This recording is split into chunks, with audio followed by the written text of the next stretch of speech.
So that is a very big question. It's a very broad question, kind of. Number one, there are a lot of traits that are extremely important, very important for any man who wants to be a man, any man who wants to be a better man, or any boy who wants to transition into being a man. There's going to be a lot of traits that are extremely important to learn, develop, possess, and sharpen over a lifetime. There's going to be a lot of them. But I'm going to say hands down that the number one at the top of the list is the ability to become and be dangerous. Now, that means more than what just comes to the top of people's heads when they hear that. It is true. In order to become a true protector, a man must embrace the capacity he has inside to be a predator. You have to come to terms with with the predator that lives within you. You have to come to a level of peace with it. And then you can use it as a tool rather than just a weapon. If when I hate when motherfuckers say that they're nonviolent, right? We're going to go beyond all of this, but there's a couple things that run in circles that I hear all the time, and I just can't stand any of them. So when a motherfucker's like, well, I'm nonviolent, have you ever, and do you possess the actual capability, like for sure, without a shadow of a doubt, because you have experience doing it, of inducing high levels of violence?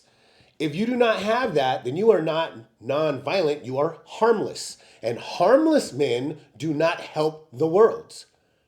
They do not help the world. You have to be a man who's capable of violence, but chooses not to. That makes you nonviolent. And then you have the ability to use that tool, the ability for violence, to as a weapon. Instead of just as a weapon to harm, you can use it as a weapon to protect. So it becomes a tool so you can protect yourself, those that you love, your property, and those kinds of things. Now, there's several parts that come with this that I hate. There's this versus this thing that happens a lot, and I hear it all the time.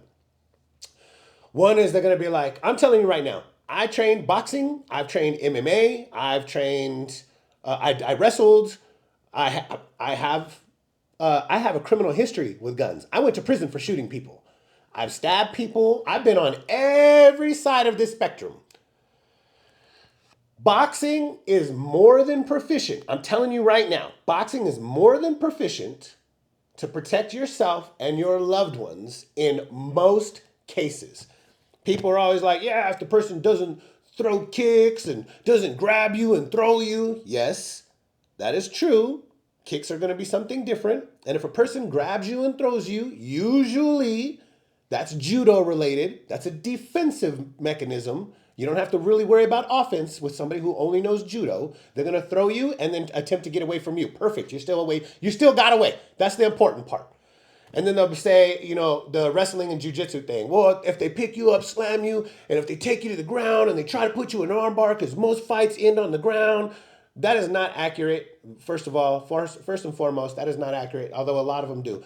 For wrestling, listen, all the way around. If someone throws a fucking kick, runs inside, grabs you, throws you, wrestles you to the ground, and puts you in an armbar, you're already fucking with the top elite individuals on the fucking planet. Even if he's never fought in a fucking ring or a cage. This dude is already at the top of the fucking ring. You already fucked up. Just learning boxing will be more than proficient to keep yourself and your loved ones safe in most cases. And you just have to become proficient. You don't have to become you don't have to fight in a ring professionally. You just have to become proficient.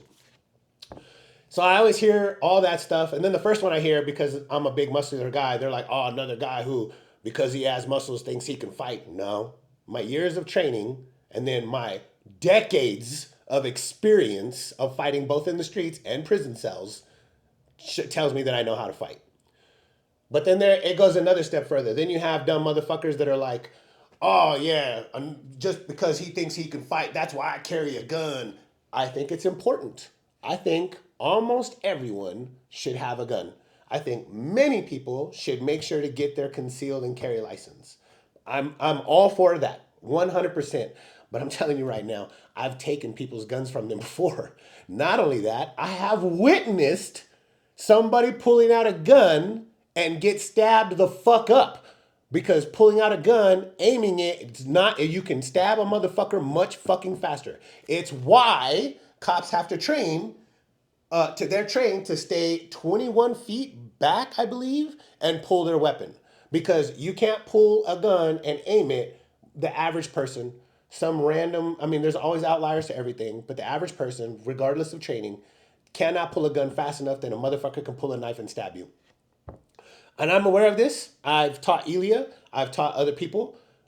Anybody that's in my fucking circle, I've taught them all. I show them which kind of knives to get. I show them how to loosen the screw and how to make sure that they can quick release that motherfucker. And I teach them how to practice it. Just because you have a gun doesn't mean that you're fucking Superman all of a sudden. Plus, not only that, they didn't stop making guns when you got yours. Other people have guns too. Either which way, I've seen motherfuckers get knocked out with guns that had a gun on them. I've taken guns from people. I've seen people get stabbed. They were trying to pull a gun and got stabbed the fuck up before they could get the gun out. My point of all of this, you want to become a well-rounded warrior. That's the point. Boxing is sufficient enough. If you become proficient, is sufficient enough to keep you protected in most cases. I believe you should have a gun. I believe you should have a gun legally, and I believe you should get your concealed and carry license. I also believe you should carry a fucking knife.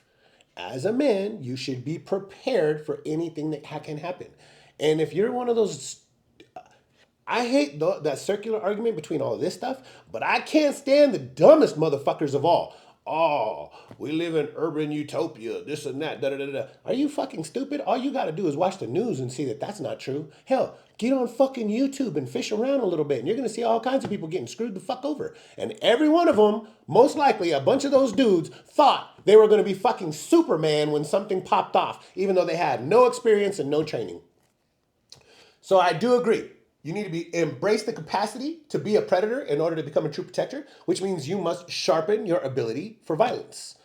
Boxing, if you become proficient, is usually sufficient enough in most cases. I feel that if you want to learn those other arts, please by all means go ahead and do that. I have nothing against jiu-jitsu. I trained in it. I have nothing against Muay Thai. I trained in it. I have nothing against wrestling. I wrestled. I have nothing against any of those things. I'm just telling you if you're starting from ground zero, boxing is usually enough. Other people that have training usually aren't going around and causing problems. Usually. So you're not really worried about like if he doesn't throw a kick.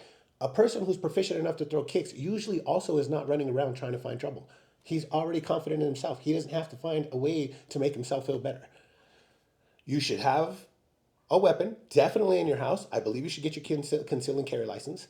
And I believe you should carry a knife and you should learn how to use it.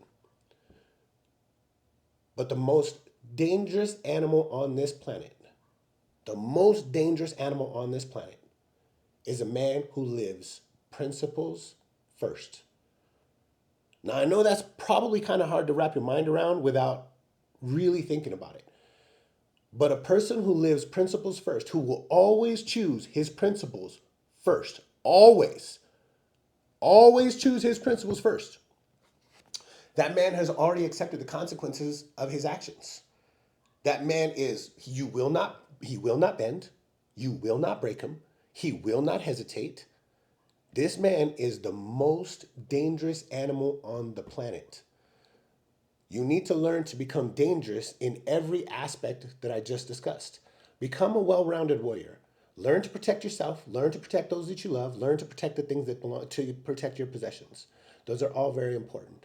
But also learn to live by your principles first. When you are willing to live by whatever your principles are first, you're going to understand this. Like when you truly accept that at some point, and you'll probably be tested at some point, you're going to recognize you've already accepted the consequences to the actions of whatever it is that you've chose to believe in. Once you've already done that, nothing can break you. You will never fucking bend. You will never fucking bow. And you will not hesitate. Something pops up, you know the exact answer to it right away. Something happens, you know exactly how you're supposed to act. The most dangerous animal on this planet is a man who lives by his principles first.